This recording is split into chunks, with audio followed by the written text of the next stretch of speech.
Pourquoi nous partons à l'église? Shalom bien-aimés dans le Seigneur. Notre méditation du jour s'intitule Pourquoi nous partons à l'église?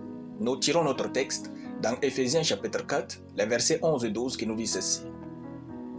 Et il a donné les uns comme apôtres, les autres comme prophètes, les autres comme évangélistes, les autres comme pasteurs et docteurs, pour le perfectionnement des saints en vue de l'œuvre du ministère et de l'édification du corps de Christ. Alléluia. Nous ne partons pas à l'église pour dominer sur les autres, ou frimer, ou chercher à être le responsable des départements. Nous ne partons pas à l'église pour être appréciés des pasteurs et des frères. Nous partons à l'église pour au moins 3 raisons. 1. Nous partons à l'église pour être meilleurs. Le texte dit que Dieu nous a donné ses serviteurs pour le perfectionnement des saints. Vous n'avez pas besoin de prier Dieu pour savoir s'il vous faut rester dans une église locale ou pas.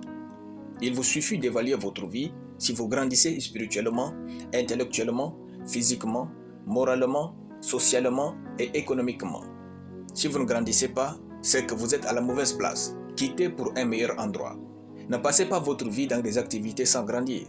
C'est vivre en vain. L'apôtre Paul reprochait les Corinthiens qui allaient à l'église sans rentrer meilleurs et leur dit « Ce que je ne loue point, c'est que vous vous assemblez, non pour devenir meilleurs, mais pour devenir pires. » 1 Corinthiens chapitre 11, le verset 17. Sortez toujours meilleurs de l'église à chaque fois que vous y entrez. 2. Nous partons à l'église pour adorer Dieu et recevoir ses directives. Nous sommes invités à désirer adorer Dieu et recevoir de lui ses directives. C'est alors que le Saint-Esprit utilisera les frères et sœurs pour nous parler. Ceci doit être l'objet de notre prière à chaque fois que nous prenons le chemin de l'église. Enfin, nous partons à l'église pour servir les frères. Nous servons Dieu en servant nos frères. Ne restons pas bredouilles dans la maison de Dieu. Nous pouvons balayer l'église, arranger les chaises, chanter à la chorale, intercéder, présider les cultes, apporter une prophétie, apporter une parole de connaissance ou de sagesse, prêcher, etc. Il y a tellement de choses que nous pouvons faire pour servir Dieu.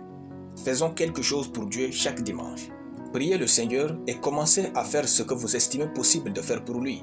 Si ce n'est pas ce à quoi le Seigneur vous a appelé, cela vous amènera certainement à votre appel.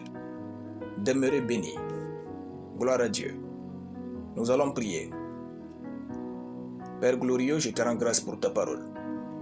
Je confesse que je vais à l'église à dessein au nom de Jésus. Amen. La lecture biblique en une année, Exode chapitre 39 à Exode chapitre 40. Soyez bénis, c'était le pain du ciel.